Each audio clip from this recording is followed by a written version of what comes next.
Hi hello வணக்கம். இது பயங்கர பசி ஆசைப்பட்டதெல்லாம் ருசி. இன்னைக்கு நம்ம வீடியோக்குள்ள நெத்திலி மீன் தித்திப்பு பார்க்க போகிறோம். இந்த நெத்திலி மீன் தித்திப்புக்கு என்னென்ன இன்க்ரீடியன்ஸ் வேணும்னு அம்மா சொல்லுவாங்க. நெத்திலி மீன் வாங்கியிருக்கேன் 1/4 கிலோ. இதை என்ன பண்ணணும்னா ரெண்டாக எடுத்து இதில் இருக்கிற முள்ளெல்லாம் எடுத்துடணும். எடுத்து இப்படி வச்சிங்கன்னா தான் இந்த குழம்புக்கு இந்த மாதிரி இருந்தால் தான் நல்லாயிருக்கும். இது பச்சை மிளகா, தக்காளி, வெங்காயம் 3 பேஸ்ட்டாக அரைச்சி வச்சது, இஞ்சி பூண்டு விழுது, இதுக்கு தேவையான அளவு தேங்காய், கொத்தமல்லி, கருவேப்பிலை, கொஞ்சமாக மிளகாத்தூள், கொஞ்சம் மஞ்சள் போடணும். ஏன்னா இதில் பச்சை மிளகா போட்டிருக்கேன் நான், அதனால் கொஞ்சம் தான் மிளகாத்தூள் போடுவேன். இது புளி ஊற்றாத இது ஒரு குழம்பு. தேங்காய் எவ்வளோம்மா? தேங்காய் அதை வச்சுருக்கிறது ஒரு 1/4 மூடி இருக்குமா? அதுலேயும் 1/4 மூடி இருக்கும். நம்ம மீனுக்கு தகுந்த மாதிரி எடுத்துக்கணும்.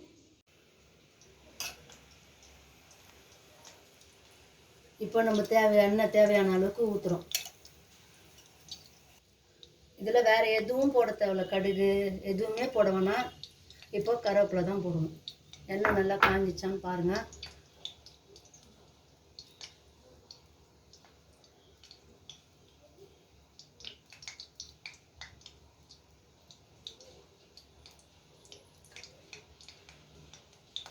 இப்போ கருவேப்பிலை போடுறேன்.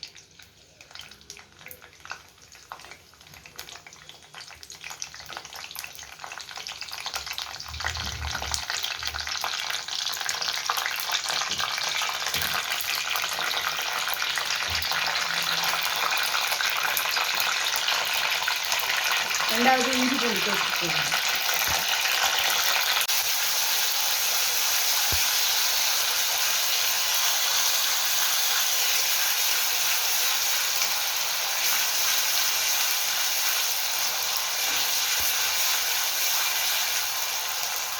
இந்த இஞ்சி பூண்டு பேஸ்ட் போட்டோம்னா இந்த அரைச்சி வச்ச மசாலாவை போடுறோம்.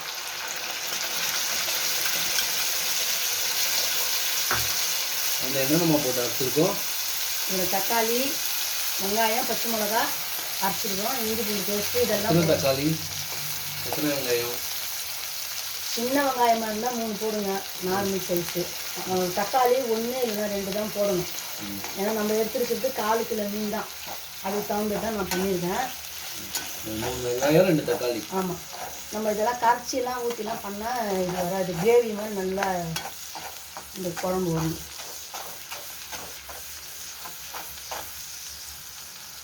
இது நல்லா அப்படியே வதங்கிட்டோங்க. இப்போ ஒரு 5 நிமிஷம் நல்லா வதங்கிடுச்சு பாருங்கள். எண்ணெய் தனியாக பச்சை வாசனைலாம் போயிடுச்சு. இதை ஒரு இது பண்ணிக்கோங்க. இப்போ இதில் நம்ம தேவையான அளவு மஞ்சள் போட போதும்.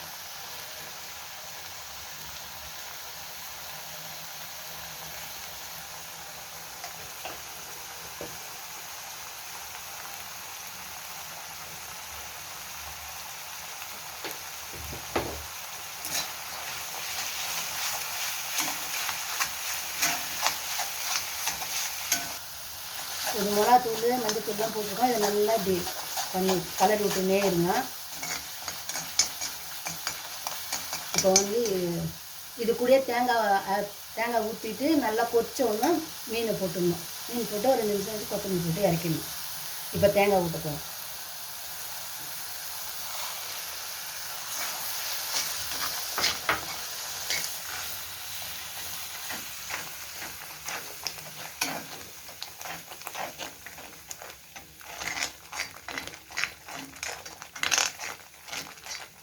இது இட்லி, தோசைக்கு, சாப்பாட்டுக்கு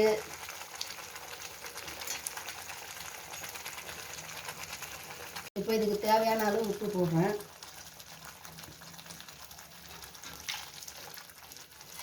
இது எதுக்குமா சைட் டிஷ்க்கு நல்லா இருக்கும்? சாதத்துக்கு, இட்லி, தோசைக்கு வச்சு சாப்பிட்லாம். டிஃபனுக்கு நல்லா இருக்கும்.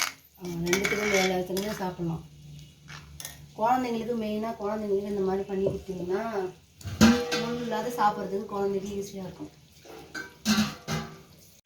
தண்ணி தேவையான அளவு கொஞ்சம் ஊற்றிக்கிறேங்க, ஏன்னா கட்டியாக இருக்கும் குழம்பு, அதனால் இது கொதிக்கிட்டோம் நல்லா. இப்போ இதை மூடி வச்சிடலாம். மூடுறது இப்படி மூடினீங்கன்னா உங்களுக்கு அந்த பச்சை வாசனைலாம் இந்த சைடில் போயிடும். இப்போ குழம்பு நல்லா கொச்சிதான்னு பார்க்குறேன். பாருங்கள், நல்லா கொச்சி எண்ணெய்லாம் மேலே வந்துடுச்சு. இப்போ மீன் போட போகிறேன்.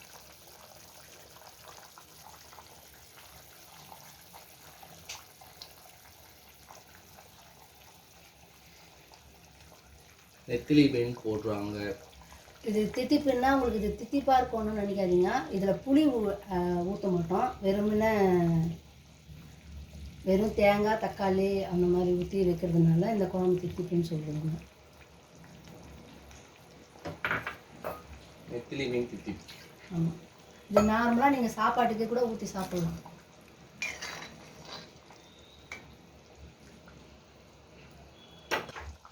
மீன் போட்டோம். இப்போ கொத்தமல்லி போடணும்.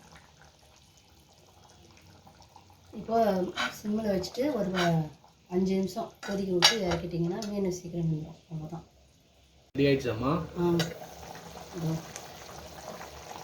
மீன்லாம் வந்துட்டுருக்கோம்ல, அது மீன் வந்துட்டு அவ்வளோதான். எல்லாம் வந்துருச்சு. நம்ம இப்போ ஆயிடுச்சு. கேஸ் ஆஃப் பண்ண போகிறோம். அவ்வளோதான், முடிஞ்சிடுச்சு குழம்பு. இந்த வீடியோ உங்களுக்கு பிடிச்சிருந்தா லைக் பண்ணுங்கள், ஷேர் பண்ணுங்கள், சப்ஸ்கிரைப் பண்ணுங்கள், பக்கத்தில் இருக்க பெல் ஐக்கானை கிளிக் பண்ணுங்கள். அப்போ தான் நாங்கள் போடுற வீடியோ உங்களுக்கு நோட்டிஃபிகேஷனில் வரும். பாய்.